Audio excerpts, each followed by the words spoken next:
here, aka see the guy. I've got back to finally what you want me to do, review movies. Well, I've already reviewed the first Candyman movie, a movie which I adore, a movie that scared me when I was a little kid. I made a big review out of it. That's like the third time I've done that now. There's like 3 Candyman films that I've reviewed. But now we've come to the sequel that came out in the year of 1995. Yeah, I have it right here on Blu-ray. This is Candyman Farewell to the Flesh, made in 1995, and it is indeed Blu-ray. Looks nice by the front cover. Show you it all real quick. That's what it looks like. Disc, and of course, a little booklet. Okay, how do I feel about this movie? Mixed to negative. And I'll get to my reasons why I've got mixed negative reviews about this movie, Candyman 2 Farewell to the Flesh, made in the year 1995. Let's talk about the first movie first of all. It was scary. The scenes were intense. And when I was a kid, when I watched it, it got me on the edge of my seat. You know, when someone was about to say Candyman 5 times in the mirror, I used to be like, you know, what the fuck's going to happen? You know, it was made to scare the audience, and it worked, especially for me. So why does Candyman Farewell to the Flesh do the opposite to that? You know, there were so many things that I did not like about Candyman Farewell to the Flesh. I like it up to the point where I'd own it on Blu-ray, and as it's part of my collection. I'd say overall this movie was like a mediocre movie, but it also felt like it was like the first movie, but retold again. That's all this movie felt like. It felt like a retelling of the first movie, but with a less convincing, nice feel to it, if you get what I mean. Because this movie, it didn't scare me, not one little bit. Of course, I was a little bit older when I saw Candyman 2. I mean, the first movie, I was like 10 or 11 years old when I saw the first Candyman movie, so it scared me. But this movie I saw when I was about 12, 13, and it did scare me. I was interested to see what would happen. Let's talk about the first thing that disappointed me first of all. They pushed it out to the ending of the first movie. This movie's got no connection with the first movie whatsoever. There's only 2 actors that were inspired their roles. And that's Tony Todd, who plays Candyman, and of course Purcell, who's the storyteller about the Candyman. The guy who told the Candyman urban legend to Helen Lyle in the first movie. He's in this, and he's in the first scene of this movie. He's retelling the story about Candyman to these people in a library, and he says Candyman 5 times in his reflection of this book that he wrote. And then he encounters this guy by the name of Ethan Tarrant, who we learn had a deceased father, and he's blaming Purcell for his father's death because he told him to say Candyman 5 times in the mirror, and he did so, and he ended up getting killed. Yeah, but again, they pushed it out at the end of the first movie, because at the end of the first movie, Candyman died. He got set on fire, and the ending was pretty fucking cool, you know, with Helen Lyle questioning the audience whether she'd be Candyman's sidekick in the second movie, or whether she was going to take over Candyman's role. Because she had a hook, she killed her husband Trevor, and even Helen was mentioned at the first start of the movie by Purcell in a newspaper article, saying that she could bring new residents believe that she was the Candyman. But now this film is taking place in New Orleans, and again we're getting murders committed in the Candyman's name. So why didn't Helen show up in this movie? Why not? Why make an ending like that in Candyman 1 where you're not going to proceed with the ending? It's like... It reminded me of Halloween, where Halloween 4, The Return of Michael Myers, they did a fucking cool ending, you know, with Jamie holding the scissors, supposedly killing the mother in the bathtub, and then when Halloween 5, The Revenge of Michael Myers, came out, they didn't shab in comparison with the ending. This is what this felt like. A disappointment. So we've got no Helen Lyle. The other thing that put me off about this was Tony Todd's performance. He was fine, don't get me wrong. However, I felt like he didn't put his heart and soul into the Candyman character in this movie. In the first movie, he seemed scary. He seemed intimidating. He had like the death look in his eyes every time he killed his victims, and very poetic in his phrases and all that kind of stuff. But in this movie, it seemed like something was like a little bit off. I mean, he kills Purcell in this toilet, this restroom. And the way he killed him was pretty simple. He appeared behind him, shoved his hook in his back. Purcell bled from the lips a little bit, and then he drops to the floor and he dies. So, it wasn't like a very gory scene. Unlike the scene that we saw in the first movie where he killed the doctor, the psychiatrist. That was like an intense killing. But this one seemed more simpler. And then we introduced these new characters. But again, another thing that put me off about the movie was the direction it went in. I mean, it was that annoying fat guy who was hosting that carnival, the Farewell to the Flesh, the Fish King, and he was doing like a narrative role, saying, "Oh yes, today's the farewell to the flesh." The Kingfish was annoying in this movie, doing all these narrative roles, because it didn't feel like a horror movie. I don't know what the fuck it felt like, but it did not feel like a horror movie. People celebrating with masks and party graffiti flying everywhere and all that shit. It didn't feel like a horror movie. It did feel dark. But we introduced this school teacher by the name of Annie Tarrant. She has a husband.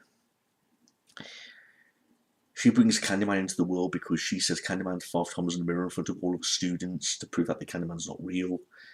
She is the sister of the guy who got accused of killing Purcell in the first movie. He's now in custody, going down for the murder.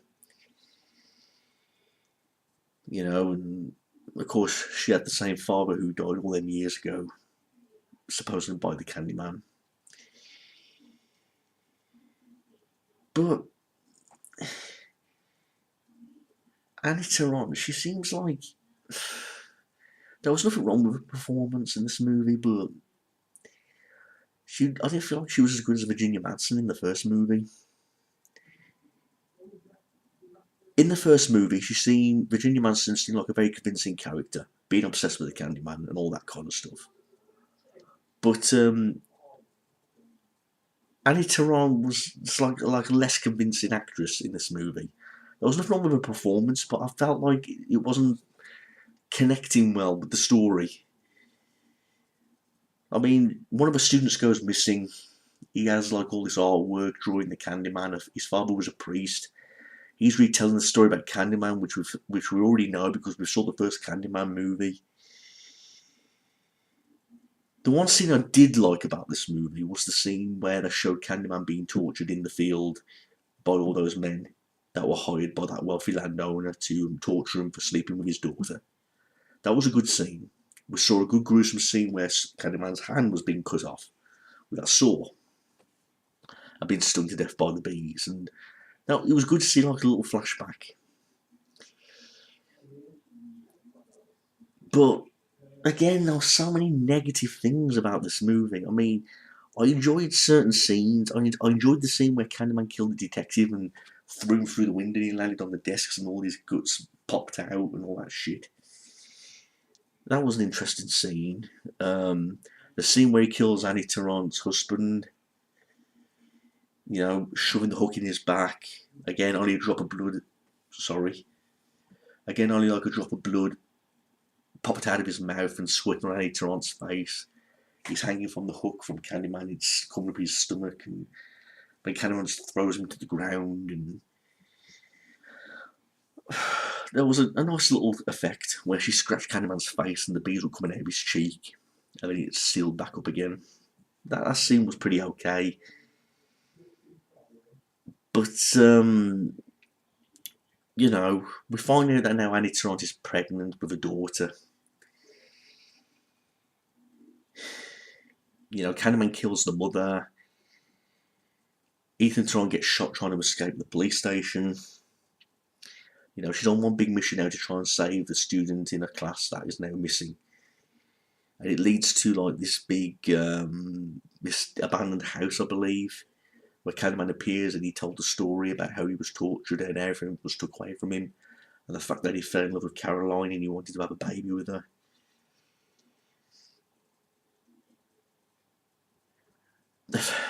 She finds a way to kill Candyman by breaking the mirror, and it was the worst CGI I'd ever seen. Well, not the worst I've ever seen, but it was not the best CGI. Where Candyman was breaking to pieces like a mirror and shattering, and glass hitting on the floor, and he explodes like into little glass pieces. You know, I'm like, couldn't you think of a better way to make the Candyman die, like in the first movie where he exploded and all the bees were on fire? Couldn't you have made like an ending like that? And then the ending, she's like telling a bedtime story to her daughter who is now born, called her Caroline as well. And just about she says the Candyman for the 5th time in the mirror. She stops her, and then the credits roll. Overall, I'm going to be perfectly honest with you, everybody. This movie was essentially the first movie just retold again, but with a less interesting script, a less interesting actors, and less interesting scenes. That's what this movie felt like. Everything was less interesting. It was a major step down from the first movie. The music in it was okay, but not as chilling as the first movie. I remember the music being really chilling in the first movie. The look of the Candyman, you know, with his long coat and all that stuff, it wasn't a nice looking costume like in the first movie where he had that big fur coat on. Again, his performance, Tony Todd, he admitted in interviews that he did not care about his role in Candyman Farewell to the Flesh like he did in the first movie. And when I met Tony Todd, I asked him which was his favourite Candyman movie, and he said the first one. But you can tell his heart and soul wasn't in the right place in this movie. It wasn't like the right role. It was nice to see Tony Todd come back and rinse his role as the Candyman. If another actor would have took over, it would have ruined it. But it was nice to see Tony Todd come back. But again, it was a major step down, this movie was. It felt like a second script to the first movie that was rejected, but they used that script to make a sequel. That's what it felt like. So when I watched it for the first time, I wanted to hate the movie. I was like, how the hell can you make a sequel like that to this? You got this legendary classic, the first Candyman movie. Then you got this movie. I was like, sequels, you know, the whole point of them is for films to get better and better. We all know they're never going to be as good as the original movies. But that's the whole point of sequels. They're supposed to get better and better. This was a step down. Candyman 2 Farewell to the Flesh. And when I first watched it, I wanted to hate it. I really did want to hate it. But I can't hate it. It's mediocre. Mediocre, but with more negative reviews than positive ones. But I like it up to the point where I want to keep it as part of my collection and on Blu-ray as well. That's all I can say about it. But I was disappointed that Helen did not come back. I was disappointed that it ignored certain things from the first movie. I was disappointed because I really wanted to make Candyman one of my favourite all-time horror movies, and I wanted them to get better as they went along. But they only made 3 movies, and they seemed to get worse as they went along. So it was kind of off-putting from that fact. But like I said, this movie came out in the year 1995.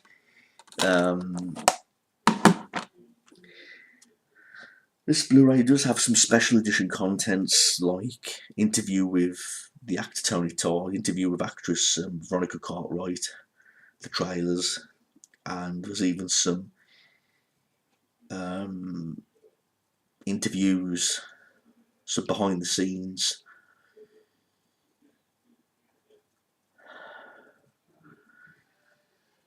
What else is there? Yeah, there's several things in the extras, but I'm not really interested in them. I was really interested in one thing, and that was the interview with actor Tony Todd. His interview was like about a half an hour long. It was interesting what he had to say, but even he said that he only likes to talk about the first two movies. He doesn't really like to talk about the third, which I don't blame him, by the way. So I know there's some fans of this movie out there. If you love the movie, that's fine. We're all different, but I, for one, cannot get into Candyman Fell to the Flesh. I mean, the first one I've seen it countless times, fucking countless times. But this one, I should say, I've seen it about 4 or 5 times. And after just watching it moments ago to review it all for you right now, I still feel the same way about the movie now as I did all them years ago. So, mediocre, but below average.